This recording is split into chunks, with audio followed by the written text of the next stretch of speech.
व्रत भले ही विंता और कद्रू ने रखा हो, किंतु हमें आमंत्रण तुमने दिया है दिति। इसीलिए यहां जो होगा उसका उत्तरदायित्व उन दोनों के साथ साथ तुम्हारा भी होगा। जी जी महर्षि, मैं उनकी सहायता करके आती हूँ। राहुल चले? जी। आज हम सब यहाँ महान जीवित पुत्री का व्रत के अनुष्ठान का भोग लेने आए हैं। इसीलिए आप सभी भोजन ग्रहण करने से पहले हम सभी ध्यान लगाकर ओम का उच्चारण करेंगे।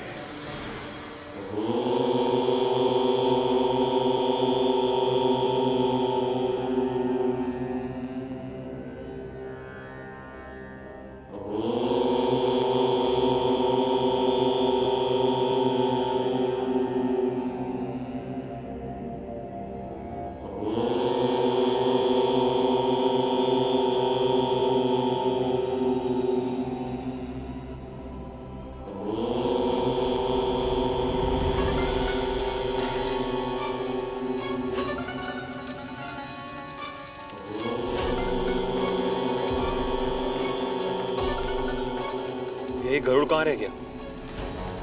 मैं भी यही सोच रहा हूँ कालिया, अभी तक फल लेके क्यों नहीं आए?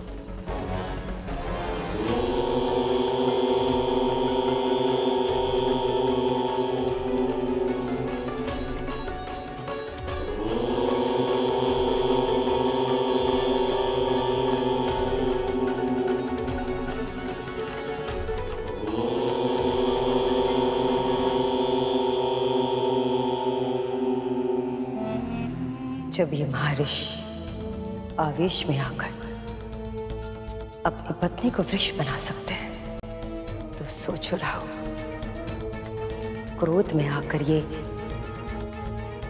कद्रू, उसके पुत्र विंता और गरुड़, इन सबको क्या क्या बना देंगे, इसकी तो कल्पना ही अद्भुत है।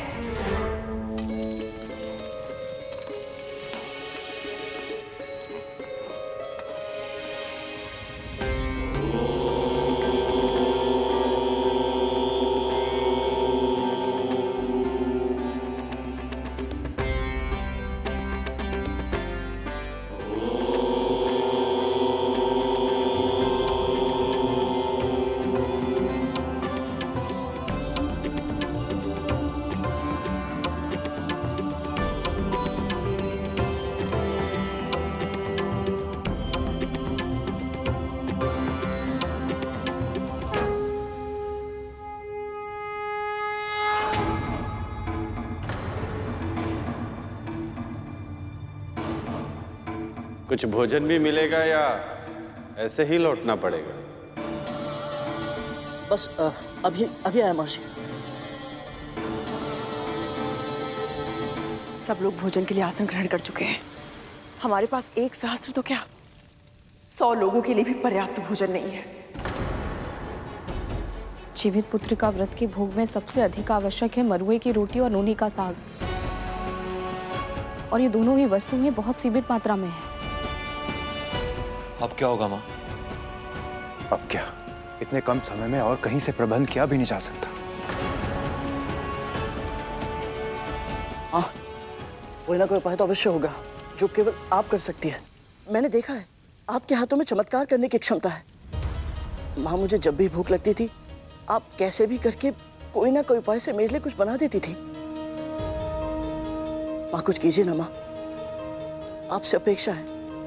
ये तो तेरा अपनी माँ के लिए स्नेह है गरुड़,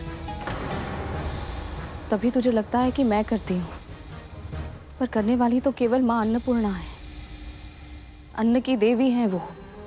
उनकी महिमा इतनी अद्भुत है कि स्वयं महादेव शिव शंकर भी उनके भोजन के लिए भिक्षुक बन गए थे।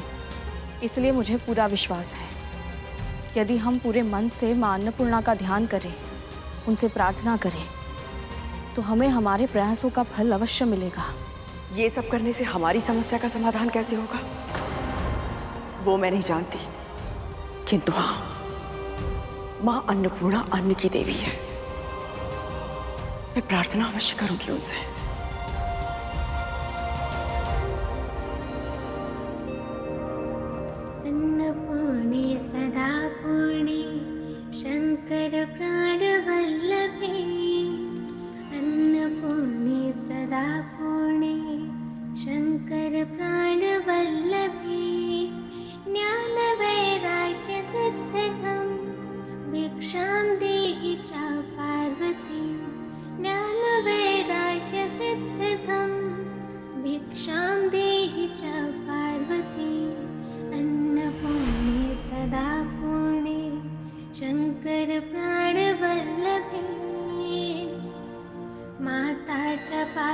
पार्वती देवी, पिता देवो महेश्वरा, माता च पार्वती देवी, पिता देवो महेश्वरा, बान्धवाशु भक्ताशु स्वदेशो भुवनत्रयम्, बान्धवाशु भक्ताशु स्वदेशो भुवनत्रयम्।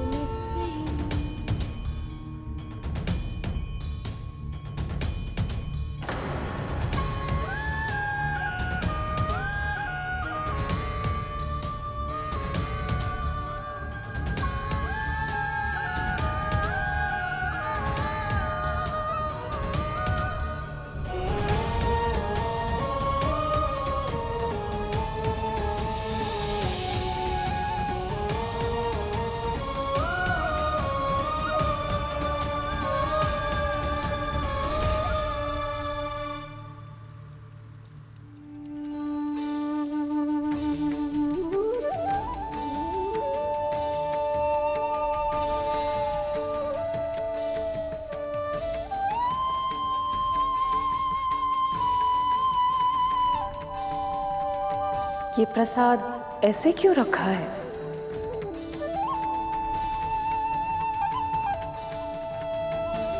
माँ, आप कौन है? माँ कहा है तो माँ ही समझ लो।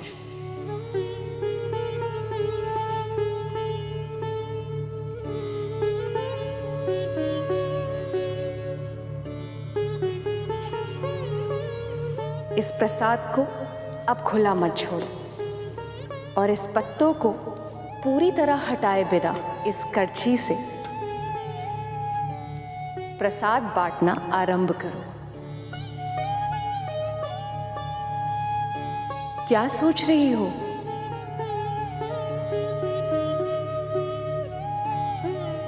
अतिथि भूखे हैं, जाओ भोग खिलाओ उन्हें।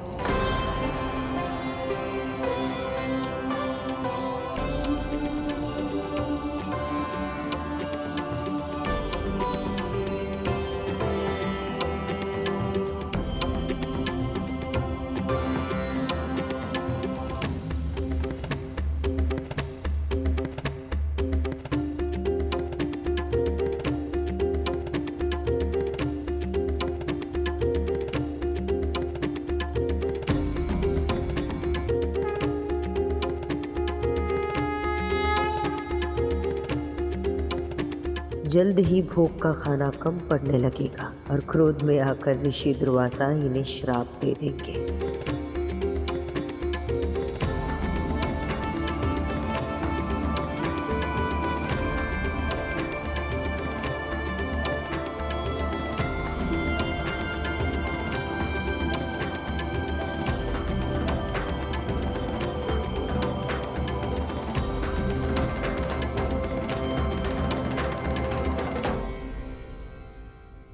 स्वादिष्ट व्यंजन, अद्भुत स्वाद।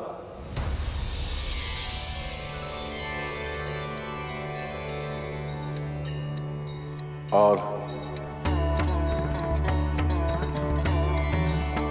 थोड़ा और।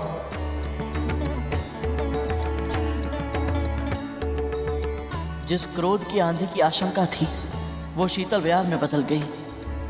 महर्षि और इनके 1 सहस्त्र शिष्य को भोजन कराने में हम सफल रहे। यह असंभव कार्य केवल अन्नपूर्णा मां की कृपा से ही संभव हो पाया।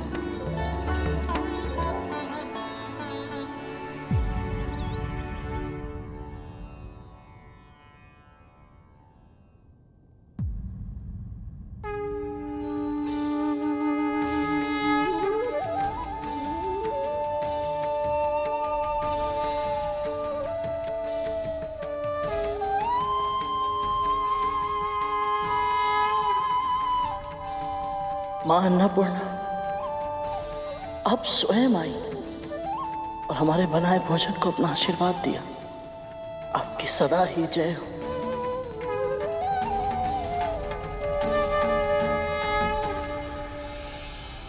बहुत ही स्वादिष्ट भोजन था, आनंद आ गया। आपने यहाँ पधारकर हमारे व्रत को सफल बना दिया महर्षि। आज तुमने मेरी और मेरे शिष्यों की सेवा की, इससे मैं बहुत प्रसन्न हो गया कद्रू।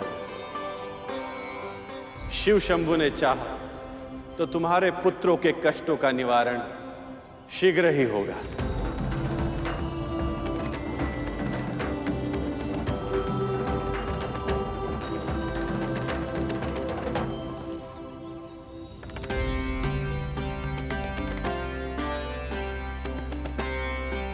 तुम दोनों में अपार संभावना है। शंभु की कृपा से तुम अपनी योग्यता के सबसे ऊंचे शिखर को प्राप्त करो। इतने शक्तिशाली बनो कि संसार तुम्हें सदा स्मरण रखे।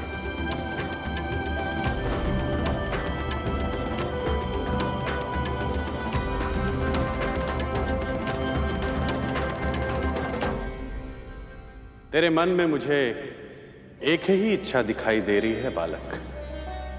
बहुत शीघ्र ही तू उसे पूर्ण करने का मार्ग खोज पाएगा। बस आपका आशीर्वाद सदैव मेरे साथ रहे महर्षि।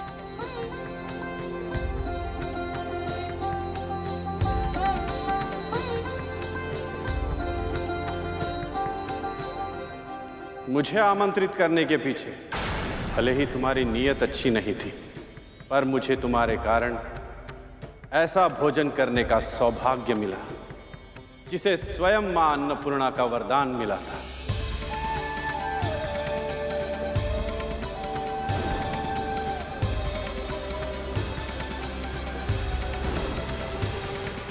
ऐसे महाभोग के बाद क्रोध का शमन हो जाता है और मन परम शांत हो जाता है। इसीलिए आज मैं तुम्हें कोई श्राप नहीं दूंगा, पर एक चेतावनी अवश्य दूंगा। जो व्यक्ति जैसा बोता है वही पाता है। इसीलिए अपने कर्म संभालो दीति। तुम्हारा आत्मविश्वास चरम पर है, क्योंकि तुम्हारे पुत्रों को संजीवनी विद्या प्राप्त है। पर स्मरण रहे, अमर होने के उपाय और भी है। आज तुमने स्वयं अपनी आंखों से देखा, यदि एक मां चाहे तो असंभव को भी संभव बना सकती है।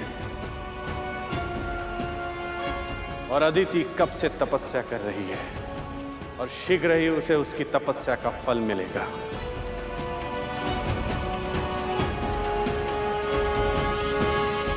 पर उसका परिणाम तुम्हारे पुत्रों के लिए कैसा होगा, यह तुम्हारे कर्मों पर निर्भर करता है।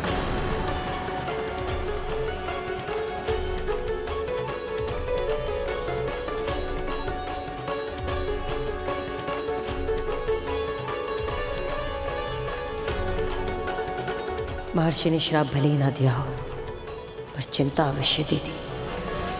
ऋषि दुर्वासा के आशीर्वाद से मेरा व्रत पूरा हुआ। अब मेरे पुत्र शीघ्र ही स्वस्थ हो जाएंगे।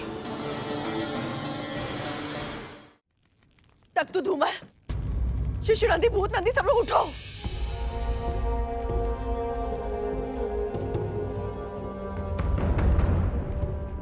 शिशु नंदी, पुत्र, उठो पुत्र।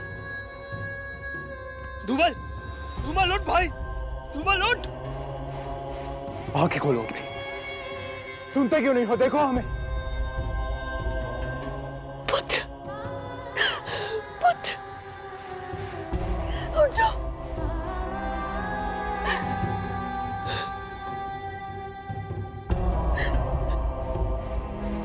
कालिया, अपने भाई से बोलो ना उठने के लिए।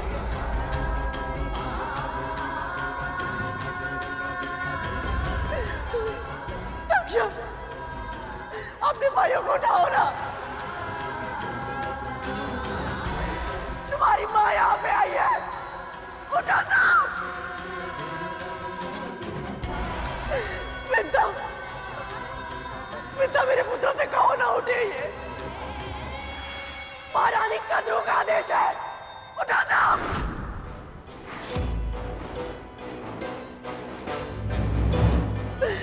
विद्या,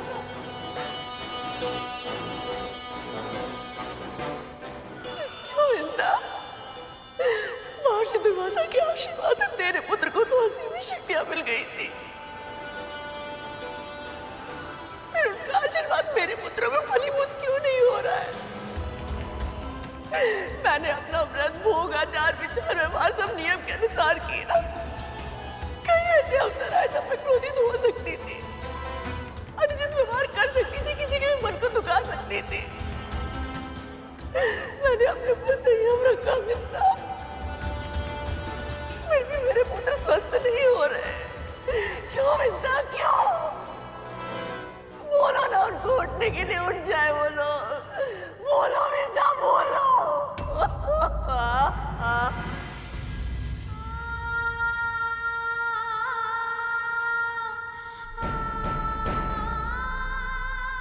मेरी भक्ति में क्या कमी रह गई मिलता, क्या कमी रह गई?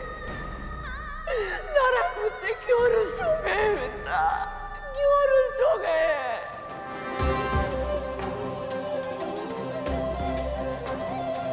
उठ जाओ, उठ जाओ।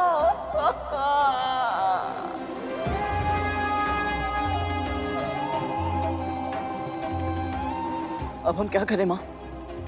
हम सभी की आशा इस व्रत पर टिकी हुई थी।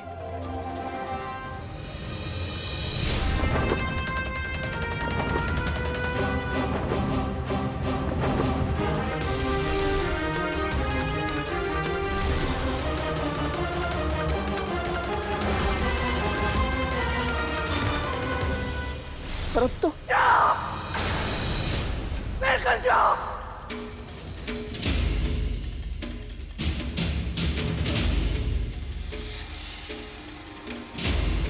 मुझसे क्या पूछ रहा है? मुझसे पूछ, इस माँ से पूछ। आज मेरे पुत्रों की दशा तेरे कारण हुई है गरुड़, तेरे कारण।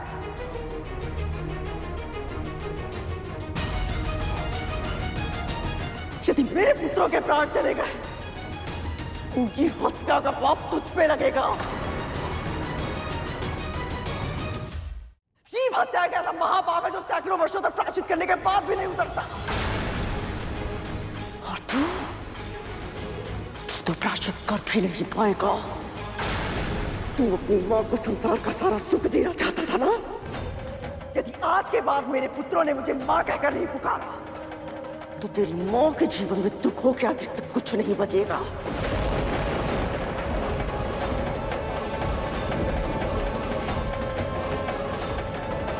यदि इतनी अल्पायु में मेरे पुत्र काल के गाल में समा गए, तो तू भी सुखों से भरपूर परिपूर्ण जीवन नहीं जी पाएगा।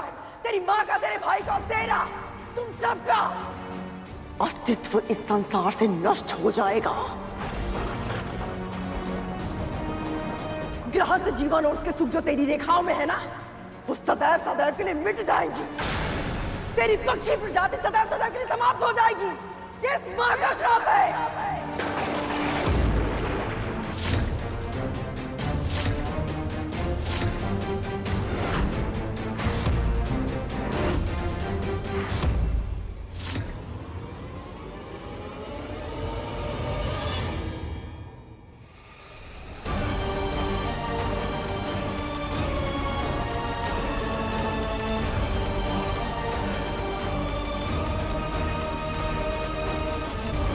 गृहस्थ जीवन और उसके सुख जो तेरी रेखाओं में है ना, वो सदैव सदैव के लिए मिट जाएंगी। तेरी पक्षी प्रजाति सदैव सदैव के लिए समाप्त हो जाएगी। ये इस मां का श्राप है।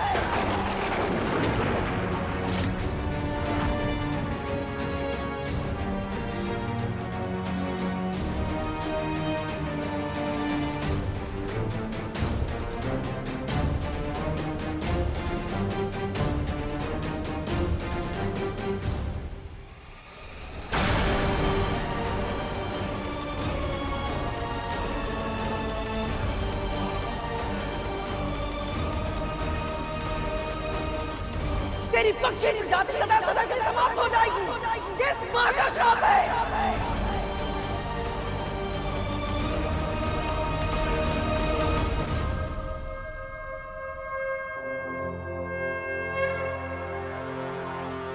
ऐसे मुस्कुरा क्यों रहे आप प्रभु? मेरी माओ को रोते हुए देखकर प्रसन्न है, या फिर ये देखकर कि मेरे भाइयों को एक एक श्वास के लिए संघर्ष करना पड़ रहा है, या फिर मुझे इतना विवश, इतना असहाय देखकर प्रसन्न है आप? आज मेरी दोनों माएं मुझे अपने ही भाइयों का हत्यारा समझ रही हैं और आप मौन है क्यों प्रभु?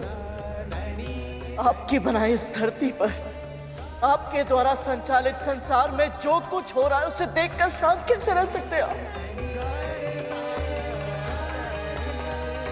मेरी मां सदैव कहती है कि भगवान भक्तों के सुख से सुखी रहते हैं और दुख से दुखी, परंतु आज मेरे परिवार पर दुख का पहाड़ गिर चुका है और आप सुख में लीन है। क्यों आपकी तपस्या, आपका ध्यान भंग नहीं हो रहा? क्यों आप हमारी पीड़ा को नहीं समझ रहे प्रभु? क्यों आपको हमारा दुख दिखाई नहीं दे रहा? परंतु आज आपको मेरे सभी प्रश्नों का उत्तर देना ही होगा। आज आप मौन नहीं रह सकते।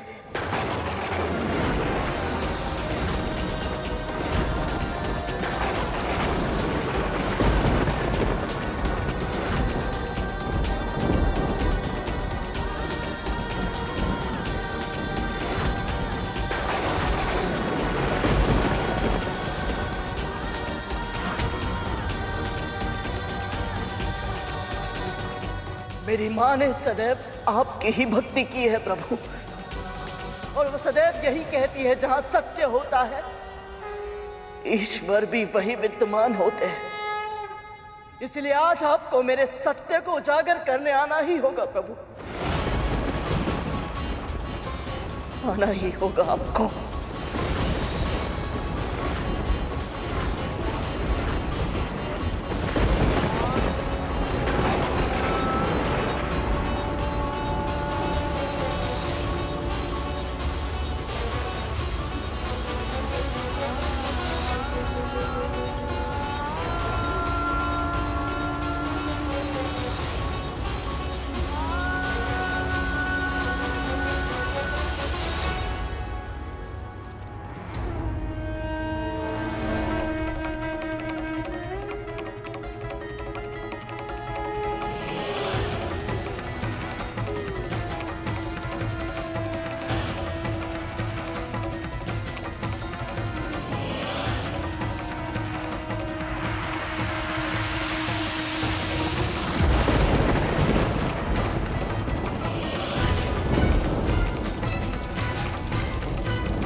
गरुड़,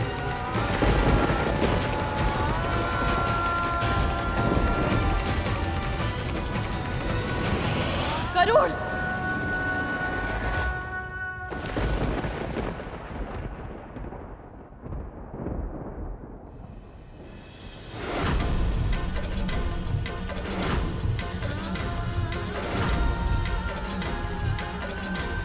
क्या कर रहा है तू?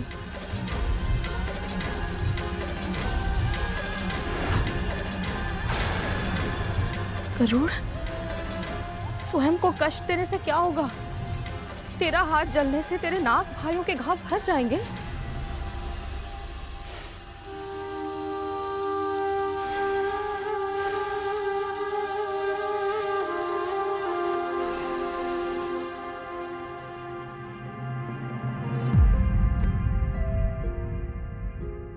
बड़ी मां ने मुझे जो कहा, मां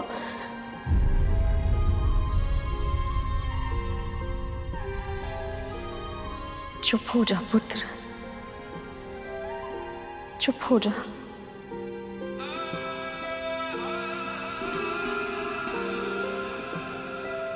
पता है मां, बड़ी मां के कटु वचनों से मुझे इतना दुख नहीं हुआ, परंतु आपने मेरी ओर ऐसे क्यों देखा? मां, आपकी दृष्टि में उल्लाहना का भाव था, निराशा का दुख, क्रोध था। क्या मां, आपको सच में ऐसा लगता है कि मैंने जानबूझकर मैंने किसी की हत्या करने का प्रयास नहीं किया है मां। मैंने कोई पाप नहीं किया है।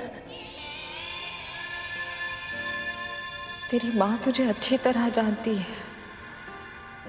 कभी स्वप्न में भी नहीं मानूंगी कि तू कोई पाप कर सकता है गरुड़। मैं तो बस तेरे लिए चिंतित थी। मेरी दृष्टि में जो उल्हाना का भाव तूने देखा वो मेरे लिए था। निराशा महारानी के लिए और क्रोध उस नियति के लिए था जिसके कारण तुझ पर इतना बड़ा आरोप लगा। तेरी माँ तुझे पहचानती है, तुझ पर अखंड विश्वास करती है तेरी माँ।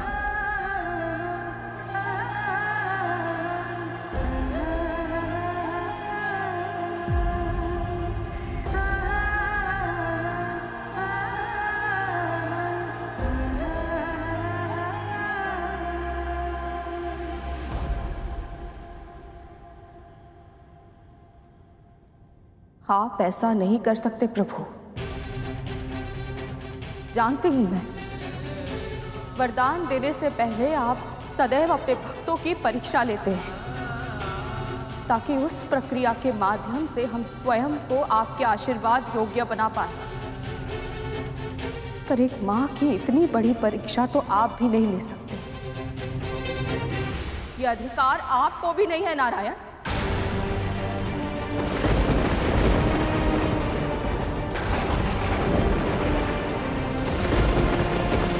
कैसी अनहोनी के संकेत हैं प्रभु? मैं जानती हूं आप समाधि में लीन हैं, पर आज आपको अपने भक्त की पुकार, एक मां की पुकार सुननी ही होगी।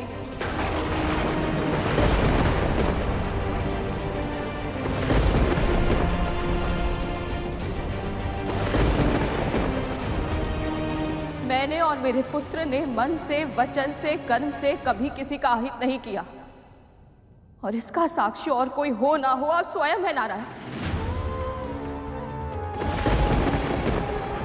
फिर भी आज मेरे पुत्र के मस्तक पर जीव हत्या का कलंक लग रहा है। एक दुखी मां ने क्रोध में आकर उसे ऐसा भयानक श्राप दे दिया जिससे उसका पूरा जीवन प्रभावित हो जाएगा। जीवन जीने का, अपने वंश को बढ़ाने का अधिकार सभी प्राणियों को सहज प्राप्त है प्रभु, पर मेरे पुत्र और उस दुखी मां के पुत्रों का यह अधिकार नियति छीन रही है, और आप समाधि में बैठकर ये सब होते हुए बस देख रहे हैं। नहीं प्रभु, ये अन्याय नहीं होने दे सकते आप। आपको सत्य का साथ देना ही होगा।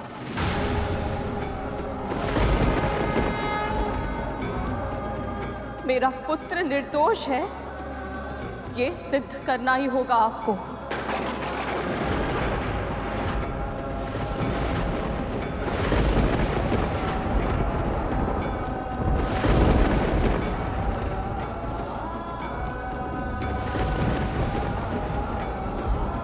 आप ही ने मां को सबसे अलग बनाया है ना प्रभु। जब एक स्त्री मां बनती है ना, तो केवल उसके तन में नहीं, उसके मन में, उसके हृदय में, यहाँ तक कि उसकी आत्मा में भी परिवर्तन आ जाता है। उसमें सृजन की शक्ति आ जाती है, और आज उसी शक्ति का आह्वान करते हुए मैं आपको पुकार रही हूँ। आप मेरी इस पुकार को अनसुना नहीं कर सकते प्रभु।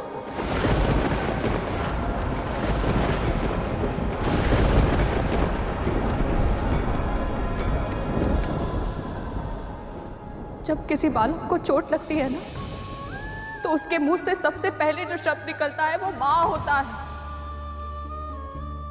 क्योंकि उसे पूरा विश्वास है यदि उसकी मां उसके साथ है, वो उसके लिए प्रार्थना करती है, तो कोई संकट उसे छू भी नहीं पाएगा। आज यदि आपने मेरी विनती को अनसुना कर दिया ना प्रभु, तो तो सभी बालकों का अपनी माँ से विश्वास उठ जाएगा। और यदि ऐसा हुआ तो भक्तों का अपने भगवान के ऊपर विश्वास कैसे बचेगा नारायण? आपकी सृष्टि का आधार ही डगमगा जाएगा। आज एक भक्त को अपनी भक्ति पर शंका हो रही है। यदि आज आपने इस भक्त की पुकार नहीं सुनी तो समस्त संसार का भक्ति से विश्वास उठ जाएगा प्रभु।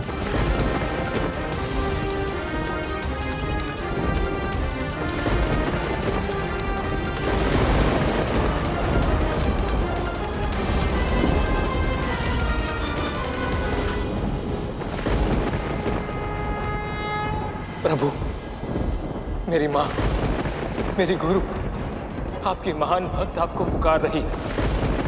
मेरे भाइयों के प्राण संकट में है प्रभु, उनका दर्द मुझसे देखा नहीं जा रहा, उन पर कृपा कीजिए प्रभु।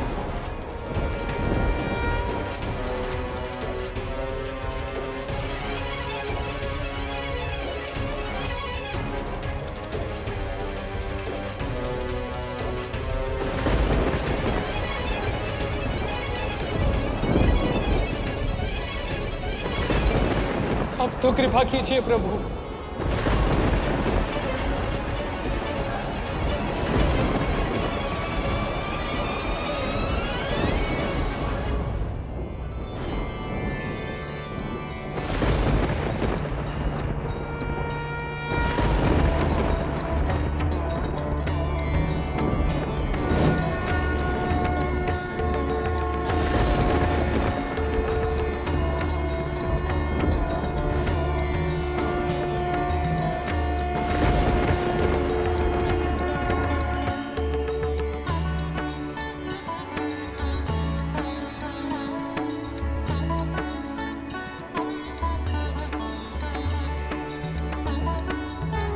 प्रभु,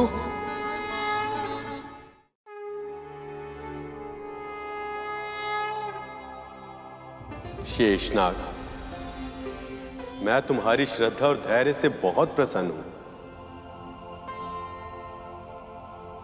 कहो, क्या वरदान चाहिए?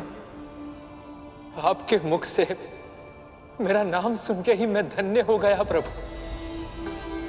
मैं बस इतना चाहता हूं कि सदैव आपकी सेवा कर पाऊं, आपके निकट रह पाऊं। इससे अधिक और कुछ नहीं चाहता प्रभु। शेषनाग, इस संसार का एक अद्भुत नियम है, जिसे कुछ नहीं चाहिए उसे ही सब कुछ मिलता है। वैसे मेरी तुम्हारे साथ पहचान अधिक समय से नहीं, किंतु जब से लक्ष्मी मुझे छोड़कर गई तब से तुम मेरे साथ हो। एक भाई की भांति तुमने मेरा ध्यान रखा है। इसलिए जब जब मानव कल्याण के लिए मुझे संसार में अवतरित होना होगा, तब तब किसी न किसी रूप में तुम सदैव मेरे साथ रहोगे। और जब जब मैं वैकुंठ में रहूंगा, तब तुम मेरी शैया बनोगे। अपने भाई की गोद में विश्राम करके मुझे रक्षा और शांति का आभास होगा, और तब मैं सृष्टि का संचालन और भी आसानी से कर पाऊंगा। यदि ये आपको स्वीकार हो तो। प्रभु, जिसकी कल्पना भी न की थी, आपने वो आशीर्वाद दिया है मुझे जो संसार को सुख देते। यदि मैं उन्हें तनिक भी सुख और विश्राम दे पाऊं, तो इससे बड़ा सौभाग्य क्या होगा मेरे लिए।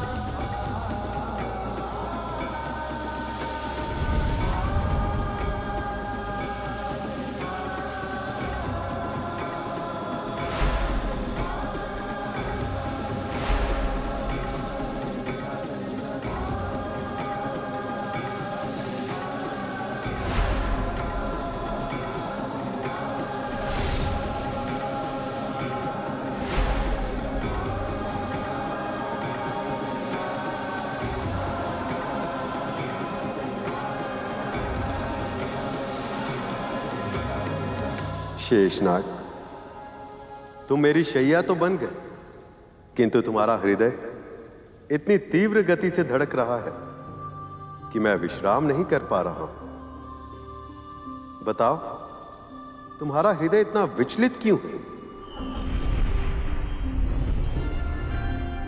क्षमा कीजिए प्रभु, पर जो भी मन में है निसंकोच कहो शेष। प्रभु, आपके समाधि से बाहर आने से पहले जो व्यथा मेरे मन में थी वो अब भी वही है। पृथ्वी पर जो कुछ भी हो रहा है उसी से मेरा मन विचलित है प्रभु।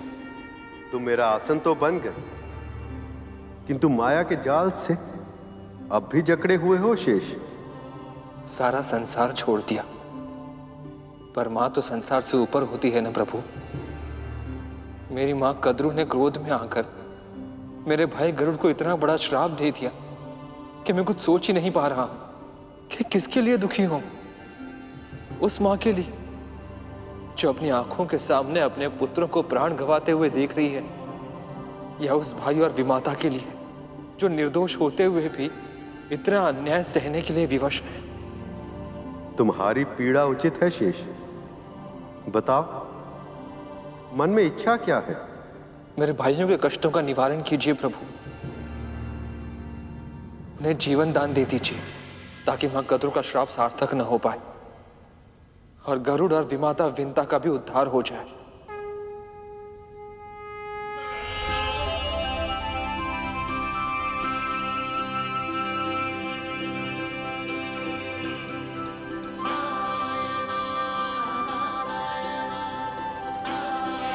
आज आपको भक्तों की सहायता करने आना ही होगा प्रभु, अन्यथा मैं कभी आपकी पूजा नहीं करूंगी। आप पर से मेरी आस्था खत्म हो जाएगी। प्रभु, आपको आना ही होगा, आना ही होगा आपको।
देवी विंता,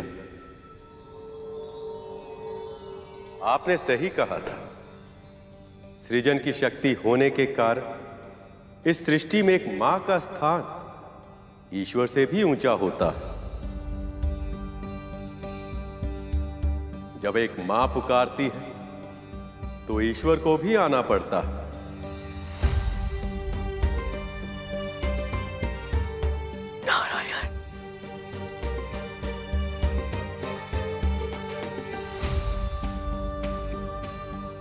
इस व्रत के लिए जिस निष्ठा का प्रदर्शन आपने और देवी कद्रू ने किया है वह सराहनीय है।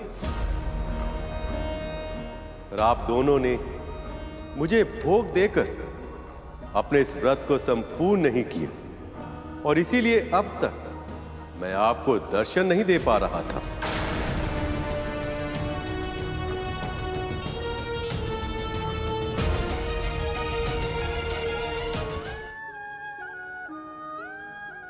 मैं अभिलाई प्रभु।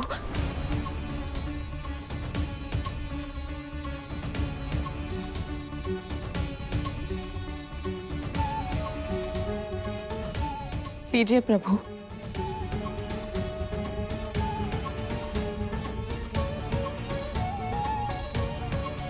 न जाने ये भीषण भूल कैसे हो गई, हमें क्षमा कर दीजिए।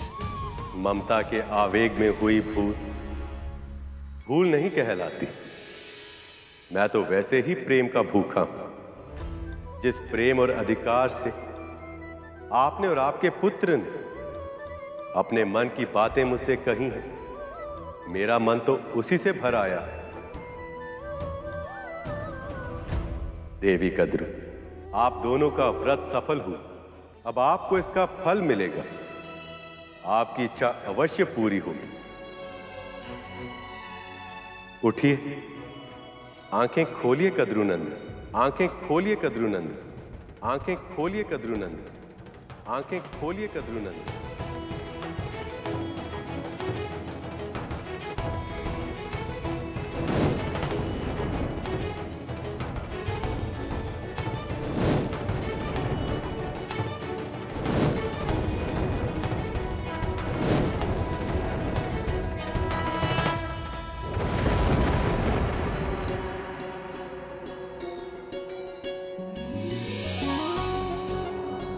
माँ, माँ, माँ, माँ, माँ, माँ, माँ।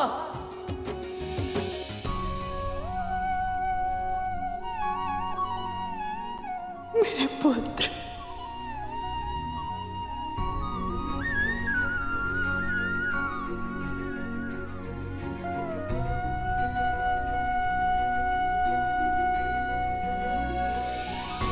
प्रभु, इस व्रत को सफल बनाने के लिए गरुड़ ने जो प्रयास किए हैं, उनके प्रभाव से इसका प्रायश्चित पूरा हुआ। वैसे भी सभी नाग जीवित हैं, इससे जीव हत्या ना होने के कारण देवी कद्रू का श्राप भी फलीभूत नहीं होगा। जिसके जीवन के लक्ष्य बड़े हों, उसके मार्ग में समस्याएं भी अधिक आती हैं। तैयार हो जाओ गरुड़, अब तुम्हारे मार्ग में शीघ्र ही अनेक बाधा विघ्न आएंगे, अनेक परीक्षाएं होंगी, पर स्मरण रहे, स्वर्ण अग्नि में तपकर ही कुंदन बनता है।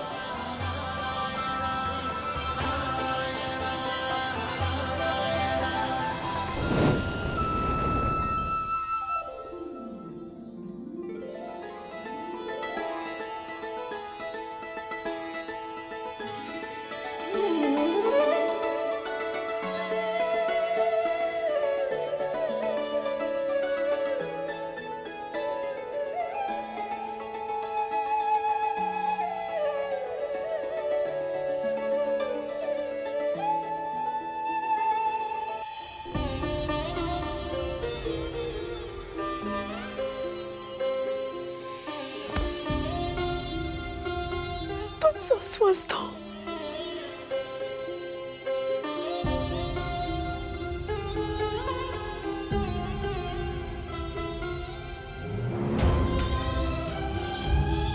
आज के बाद कोई भी आपदा या विपदा तुम सब तक नहीं पहुंचने दूंगी।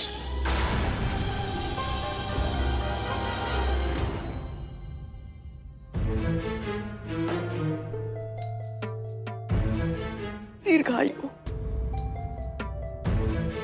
तुमने तो भयभीत कर दिया था हमें। ये तो माँ का विश्वास था जिसने हमें साहस दी। सही कहा।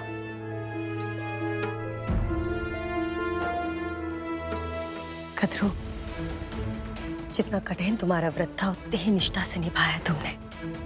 ये तुम्हारे ही व्रत का फल है जो तुम अपने पुत्र को यम के फंदे से बचा कर ले आए। ये चमत्कार केवल तुम ही कर सकती थी कद्रू।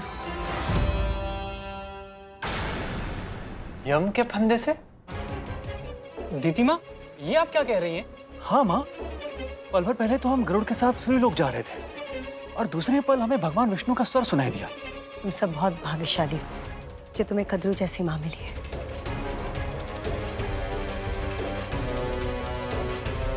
इसकी प्रार्थनाओं के कारण आज तुम सब जीवित हो, वरना वो विंता और गरुड़, उसके कारण तो तुम सब लगभग मर ही चुके थे।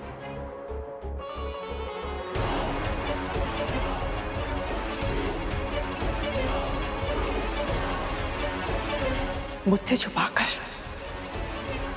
तुम सब उस गरुड़ के साथ चले गए थे। सूर्य लोक के स्थान पर मृत्यु लोक पहुंच गए थे तुम सब।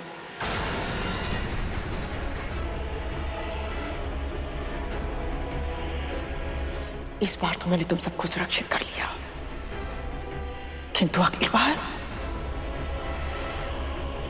ऐसा कुछ मत करना। अब ऐसा नहीं होगा माँ। हाँ माँ, हम आपकी आज्ञा के बिना कहीं नहीं जाएंगे माँ।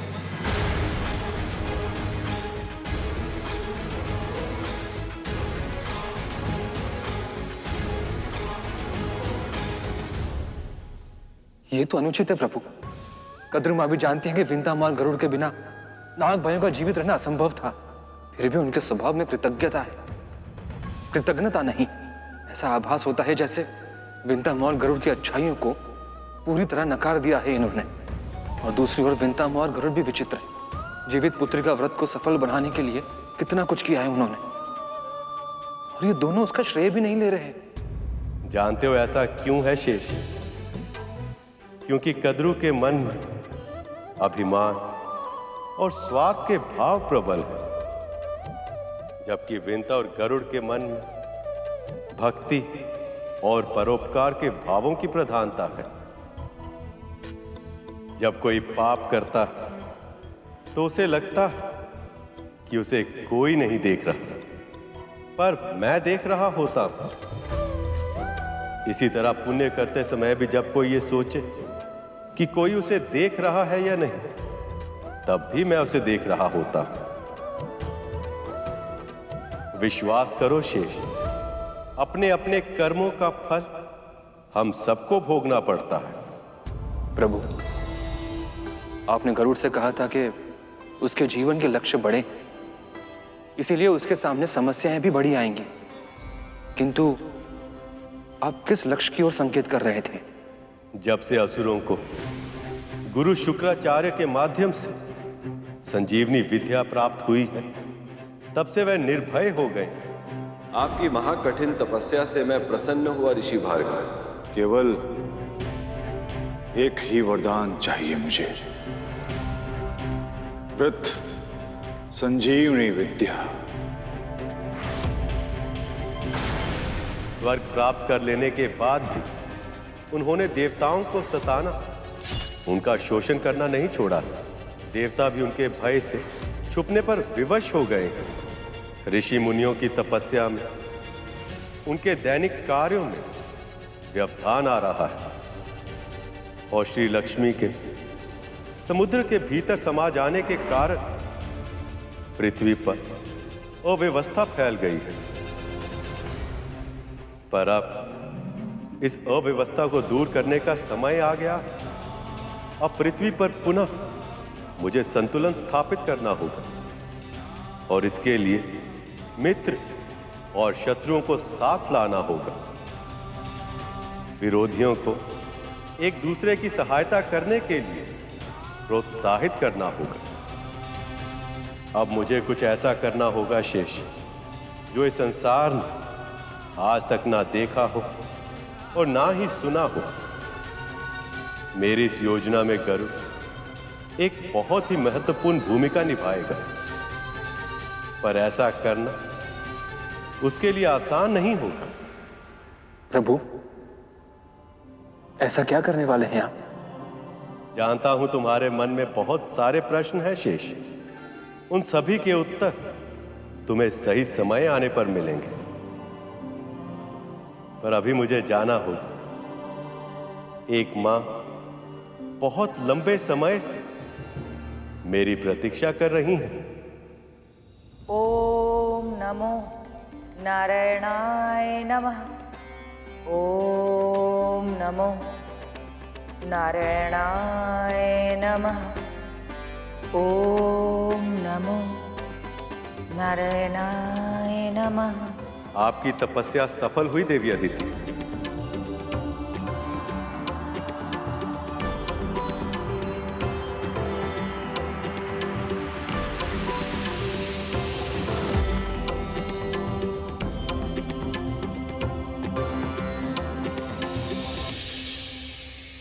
देवी अदिति, देवी अदिति, देवी अदिति, देवी अदिति।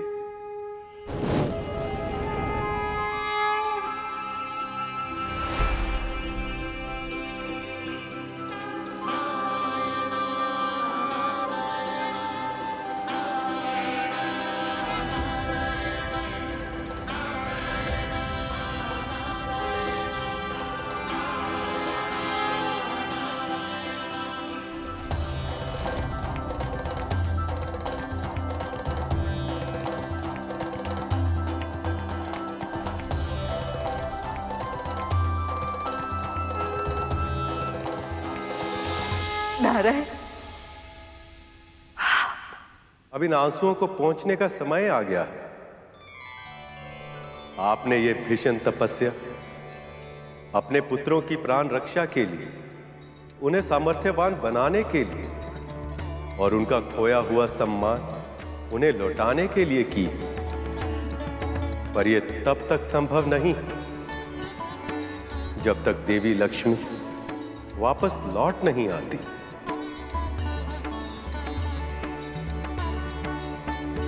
ये अपराध मेरा है प्रभु। मैं ही अपने पुत्र को अहंकार से नहीं बचा पाई, जिसके कारण महर्षि दुर्वासा का श्राप मिला। तूने विजय श्री की प्रतीक परम पूजनीय रुद्राक्ष की माला मेरे आशीर्वाद और उससे भी अधिक मेरे आराध्य भगवान शिव के वरदान का अपमान किया है। आज से तू और तेरे सभी देवता श्रीहीन हो जाएंगे। तेरा ऐश्वर्य भूमि में मिल जाएगा, श्री समुद्र में चली जाएगी। ये मेरा श्राप है तुझे। और आप और देवी लक्ष्मी विरह की असहनीय पीड़ा सहने पर विवश हो गए। देवी अदिति, पुत्र की भूल के लिए आप स्वयं को अपराधी मत मानिए।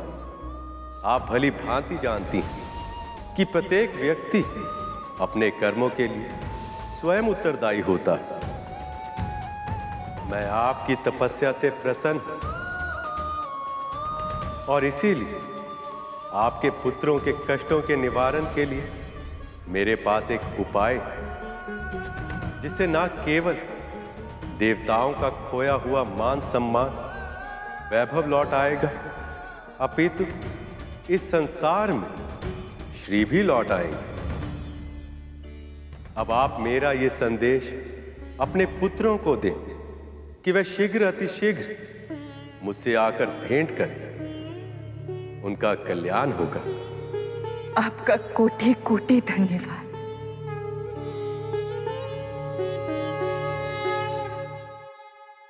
आपके मन में कोई और दुविधा भी है? निसंकोच कहिए देवी। प्रभु, मुझे ऐसा आभास हो रहा है कि मेरी तपस्या के सफल होने का कारण कोई और भी है, कोई ऐसा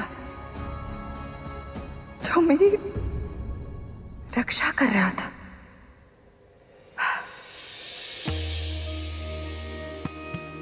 वो देखिए प्रभु। कोई बताए या ना बताए, किंतु मां का हृदय जान ही जाता है। वो परोपकारी कोई और नहीं, आपकी बहन विंता का छोटा पुत्र गरुड़ था।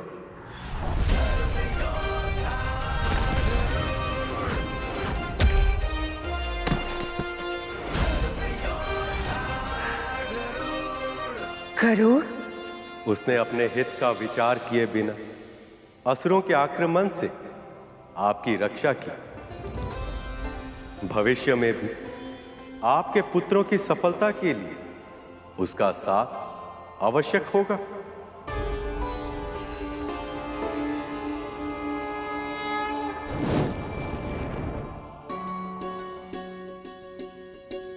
गरुड़ ने मेरे लिए इतना बड़ा परोपकार किया है और भविष्य में भी मेरे पुत्र की सफलता के लिए बड़ी भूमिका निभाएगा। मुझे शीघ्र ही उससे मिलना चाहिए।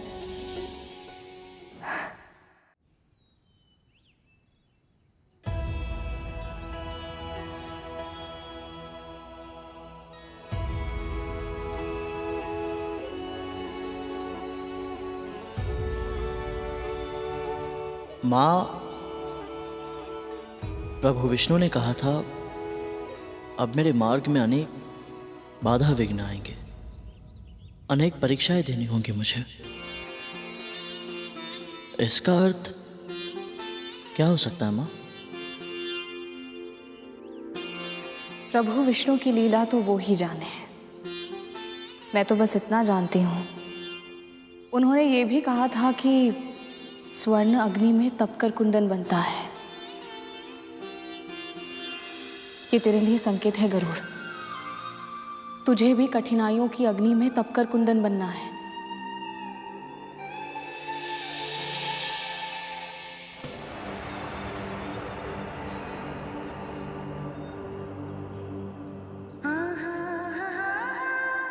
मैं पूरा प्रयास करूंगा माँ। आपकी आशाओं पर खरा उतरूंगा मैं। मुझे विश्वास है। बस कभी भी अपने भीतर मैं की भावना अर्थात अहंकार मत आने देना।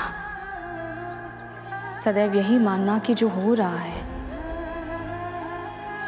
वो करने वाले प्रभु विष्णु ही हैं। तो केवल माध्यम है और कुछ नहीं।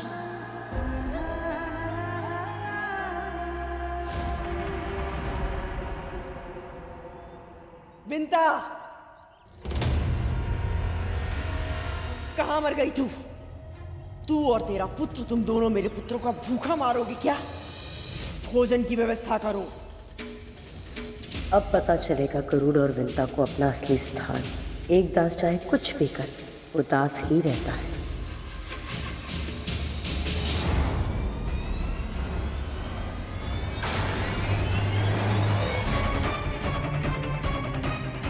जी क्या कदरू की इतनी तीखी बातों पर भी इनका कोई असर नहीं हुआ?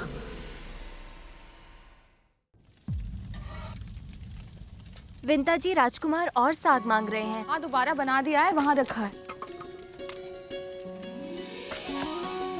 विंता जी, लड्डू वो रखे हैं, ले जाओ।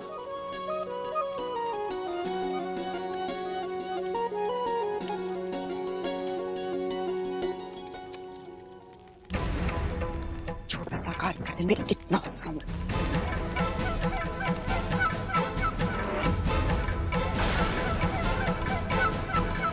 खीर बनने में कितना समय है?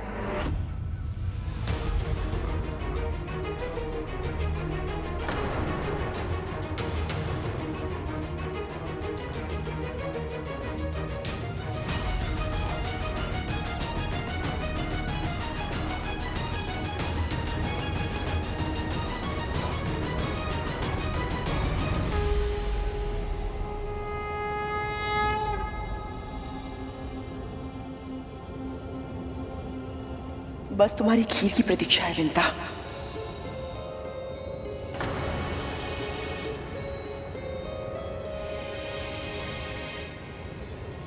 तुम्हें तो पता है ना मेरे पुत्रों को खीर कितनी प्रिय है।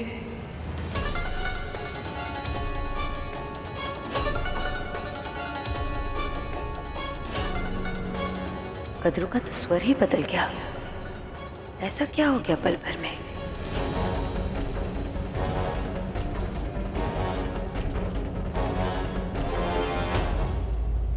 अदिति दीदी,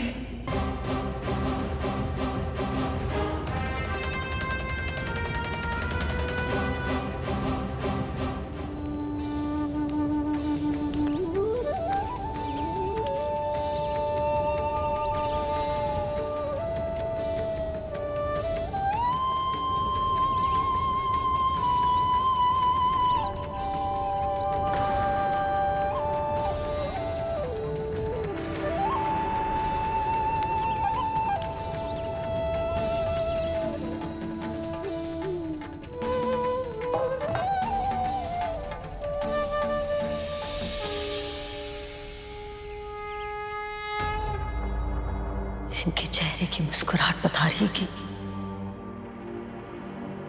इनकी तपस्या पूरी हो चुकी है।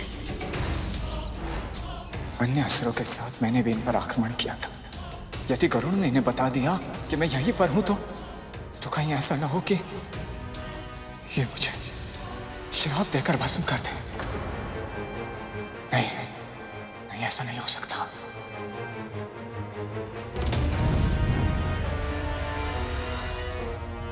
राहुल तो चला गया, पर मुझे यही रुकना होगा। ये जानने के लिए कि इनके आगे की योजना क्या है।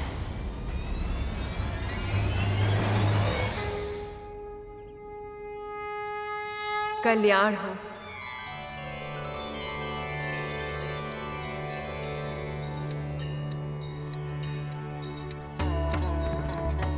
आज मैं बहुत प्रसन्न हूँ दीदी। इतने वर्षों बाद आपसे मिल रही हूँ, और वो भी उस दिन जिस दिन मेरे पुत्रों को स्वयं प्रभु विष्णु ने जीवन का वरदान दिया है। आपकी मुस्कुराहट बता रही है आपकी तपस्या सफल हुई। हाँ विंता, पर तुम्हारे पुत्र गरुड़ की सहायता के बिना ये संभव ही नहीं होता।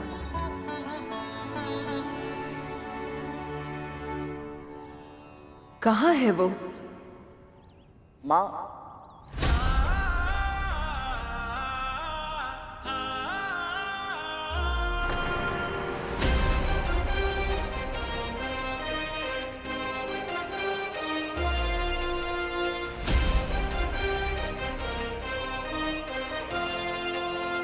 प्रणाम दीदी माँ।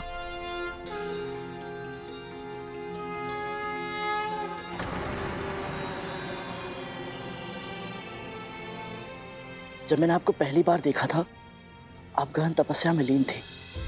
वैसे तो मेरी भेंट आपसे दूसरी बार हो रही है, परंतु मेरा मन पहली बार जैसा उत्साह अनुभव कर रहा है। और सच बताओ दीदी माँ, आपकी तपस्या की अद्भुत सात्विकता मैंने स्वयं अपनी आंखों से देखी है। और आज आपको सामने पाकर मैं सचमुच धन्य हुआ।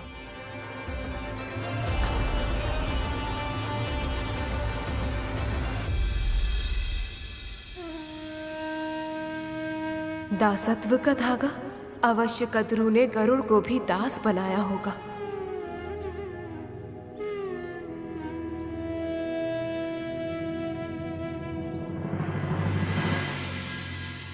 मैं तुमसे ही भेंट करने के लिए आई हूं। तुम्हारे परोपकार के लिए तुम्हें धन्यवाद देने।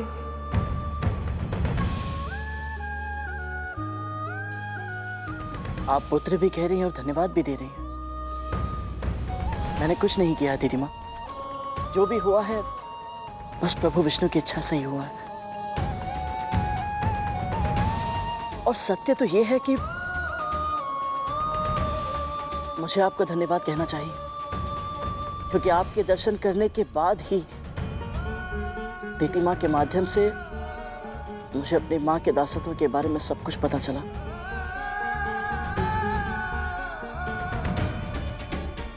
दीदी, आपकी तपस्या सफल हो गई है, तो देवताओं को दानवों पर विजय पाने का कोई ना कोई हल तो अवश्य मिल गया होगा। प्रभु विष्णु ने मुझे आश्वासन दिया है कि एक उपाय है जिससे देवताओं का भला तो होगा ही, और साथ ही साथ संसार में श्री भी वापस लौट पाएंगे। और उस उपाय के बारे में चर्चा करने के लिए देवताओं को शीघ्र ही विष्णु लोक पहुंचने का उन्होंने आदेश दिया है। इसलिए मुझे शीघ्र ही अपने पुत्रों के पास उनका ये संदेश पहुंचाना होगा।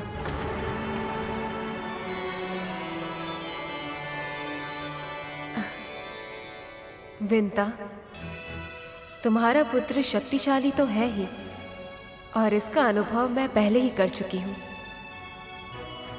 परंतु मैंने ये सुना है कि ये बहुत दूर की यात्रा बहुत कम समय में कर सकता है।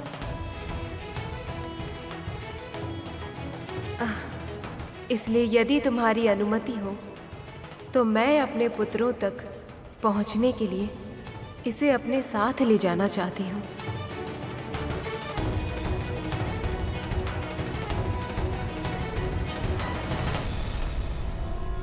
अपने पुत्रों के पास जाने के लिए इन्हें गरुड़ की क्या आवश्यकता?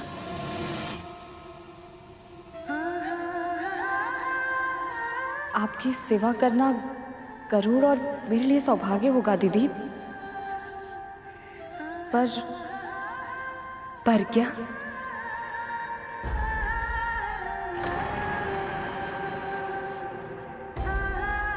परंतु अपनी माँ की अनुमति से भी अधिक मुझे महारानी की अनुमति की आवश्यकता है। मैं इनका दास जो हूं,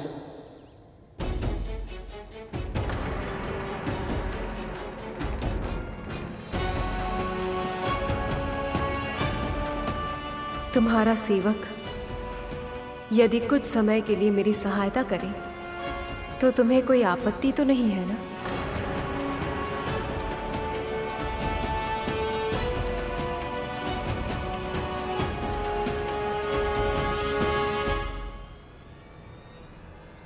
नहीं नहीं दीदी, मुझे भला कोई आपत्ति क्यों होगी?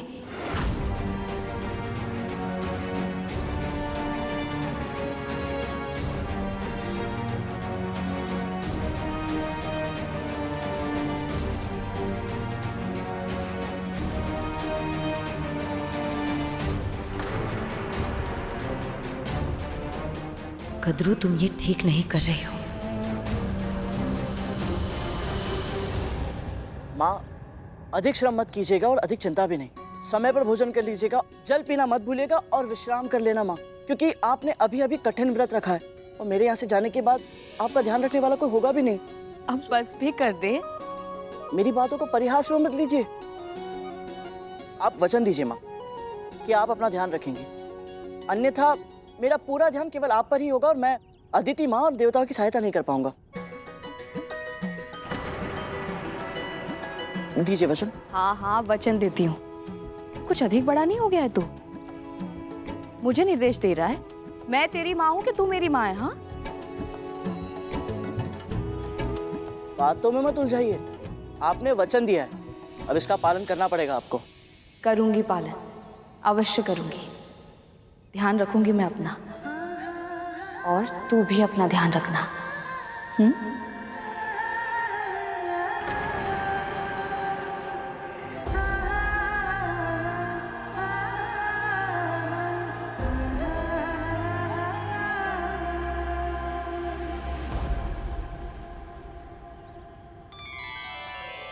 मैंने तुम्हारी जैसी कल्पना की थी, तुम वैसे ही हो।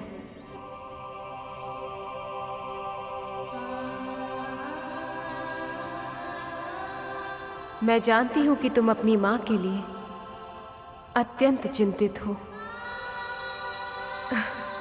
पर मुझे ऐसा आभास है कि शीघ्र ही तुम्हारे कष्टों के दिन बीतने वाले हैं और प्रभु विष्णु ने चाहा तो मेरे पुत्रों के उद्धार के साथ साथ तुम्हारी मनोकामना भी अवश्य पूरी होगी।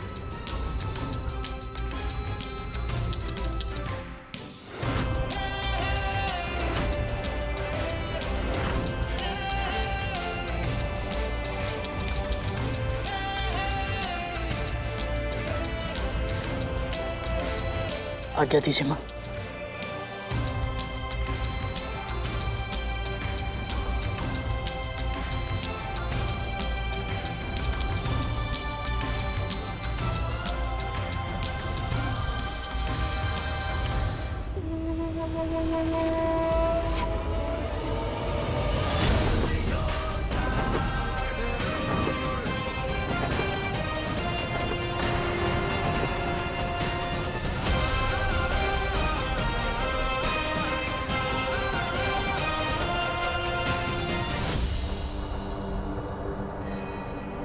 गरुड़ को अदिति माँ के साथ जाने की आज्ञा क्यों दी माँ आपने? हाँ माँ, अभी तो हमने इसे हमारे भाइयों के साथ हुई दुर्घटना के लिए दंडित भी नहीं किया था, तो फिर? तुम्हें क्या लगता है? मुझे अच्छा लगता है कि वो मेरी बहुत से दूर जाए, किंतु क्या करती मैं? अदिति दीदी का व्यक्तित्व ही कुछ ऐसा है कि मैं चाहकर भी मना नहीं कर पाई उन्हें।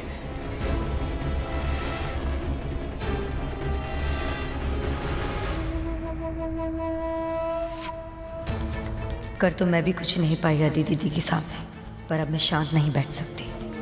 मुझे शीघ्र ही बलि को बताना होगा कि अदिति दीदी की तपस्या सफल हो गई है और देवता विष्णु से भेंट करने जा रहे हैं।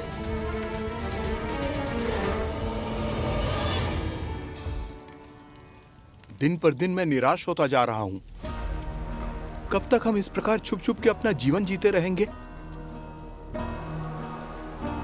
स्वर्ग मिल गया है इन असुरों को, अब भी संतोष नहीं है। हमें ये हर क्षण ढूंढते रहते हैं, ढूंढ ढूंढ कर हमें मारना चाहते हैं। अब क्या करें? उनके गुरु शुक्राचार्य ने उन्हें संजीवनी विद्या जो दे दी है,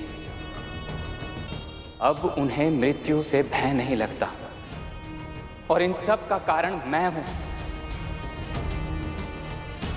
यदि मैं अपने अहंकार में दुर्वासा और वाल्खिल्य जैसे महान ऋषियों का अपमान नहीं किया होता, तो ना तो मुझे श्राप मिलता और ना ही हमारी ये दुर्दशा होती और ना ही हमें इस तरह भटकना पड़ता।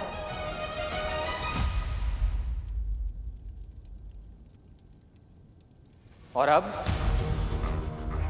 छिपने की व्यवस्था के कारण हम इस संसार से इस तरह कट चुके हैं कि अधिकतर समय तो पता ही नहीं चलता कि आखिर बाहर संसार में हो क्या रहा है।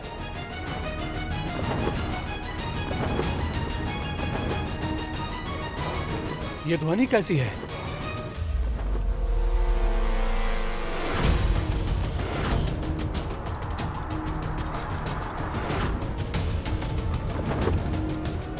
इतनी तीव्र गति किसकी हो सकती है? मेरू पर्वत तो वो स्थान है जहां पर पापी अपना पांव तक नहीं रख सकता। फिर ये कौन मायावी राक्षस आ गया?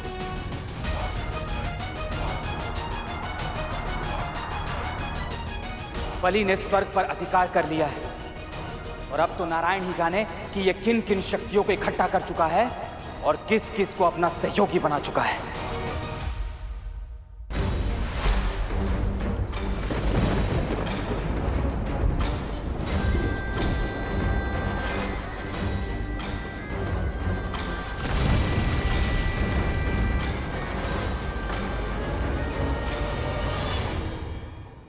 अवश्य ही ये कोई शत्रु है। अगर हम इसे जीवित छोड़ देंगे तो ये हमारे इस गुप्त स्थान के बारे में असुरों को जाके बता देगा। इसका सामना करना होगा, अंत करना होगा इसका।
ठहरो पुत्र।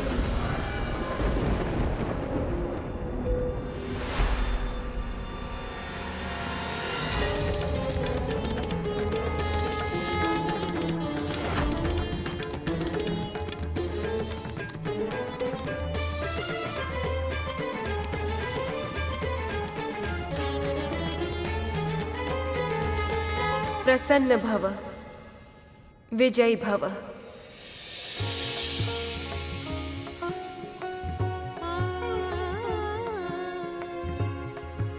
मित्र को शत्रु समझने की भूल मत करो पुत्र।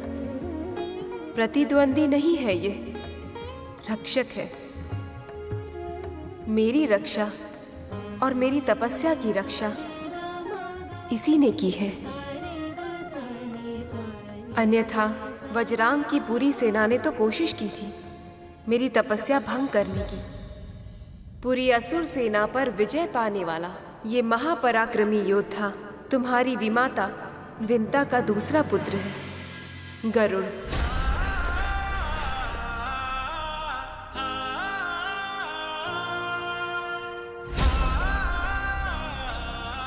हम भगवान विष्णु से प्रार्थना करते हैं कि ऋषि कश्यप को अगली संतान के रूप में ऐसा पुत्र देना जो इंद्र से सहस्त्र गुना अधिक शक्तिशाली और बुद्धिमान हो, जो प्रत्येक अहंकारी के अहंकार का नाश करे।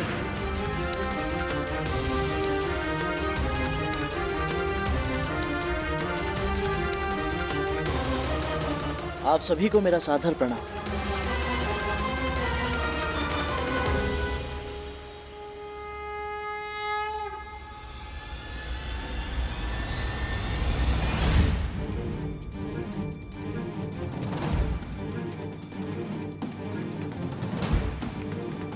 ऐसा क्यों लग रहा है जैसे देवताओं के राजा इंद्र मुझे देखकर प्रसन्न नहीं है? आकाश का इंद्र कहलाएगा वो, आकाश का इंद्र कहलाएगा वो। गरुड़, भीतर चलो। मुझे तुम्हारे साथ एक आवश्यक चर्चा करनी है। जी अदिति माँ।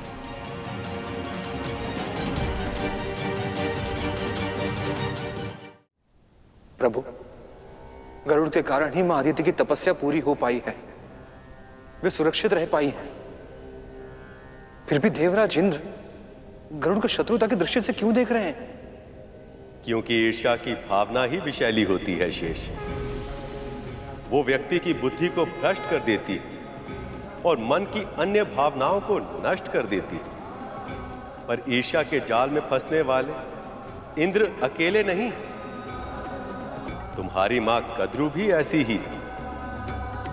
ईर्ष्या के वश में आकर कृतज्ञता की भावना को वो पूरी तरह भूल जाती। पर वो व्यक्ति जो दूसरों के द्वारा किए गए उपकार को सदैव स्मरण रखता है, उसका जीवन के प्रति दृष्टिकोण ही बदल जाता है। वह आसपास की बुराइयों को भूलकर केवल उसे देखता है जो उसके जीवन में शुभ है, अच्छा है। ऐसा गुण रखने वाला व्यक्ति सदैव प्रसन्न और संतुष्ट रहता है, जैसे कि आज देवी विंता है।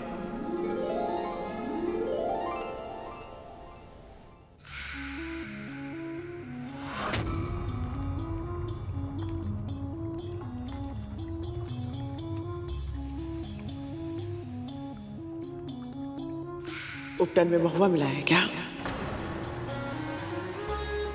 मैं समझी नहीं दीदी। इसके पहले भी तेरा पुत्र कई बार तुझसे दूर जा चुका है, किंतु उसकी अनुपस्थिति में पहली बार तुझे इतना प्रसन्न देख रही हूं मैं। हाँ दीदी, इस बार की तो बात ही कुछ भिन्न है। इस बार मैं गरुड़ के लिए चिंतित नहीं हूँ, प्रसन्न हूँ, क्योंकि अदिति दीदी उसे प्रभु विष्णु का संदेश पहुंचाने के लिए अपने साथ लेकर गई हैं। और आप तो जानती हैं ना, कार्य कितना भी साधारण क्यों ना हो, यदि उसमें प्रभु विष्णु का नाम जुड़ा हो तो वो अपने आप ही महत्वपूर्ण बन जाता है। और यदि अदिति दीदी जैसी सात्विक प्रकृति की स्वामिनी किसी को अपनी सेवा का अवसर दे तो इसके पीछे कोई अच्छी भावना ही छुपी होगी। क्या पता वो मेरे पुत्र को आशीर्वाद देना चाहती हूँ।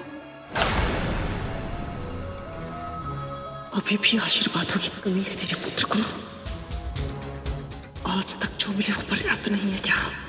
मेरा वर्थ नहीं। जा यहाँ से। वन से लकड़ी लेकर आओ, महाभोग की तैयारी करो। मेरे पुत्र दुर्बल हो चुके हैं, उन्हें अपनी शक्ति फिर से प्राप्त करने के लिए अच्छे भोजन की आवश्यकता है। जा यहाँ से। जी।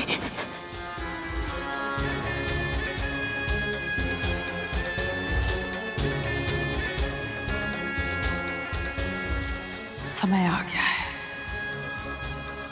ये संसार मेरे पुत्रों को महत्व दे,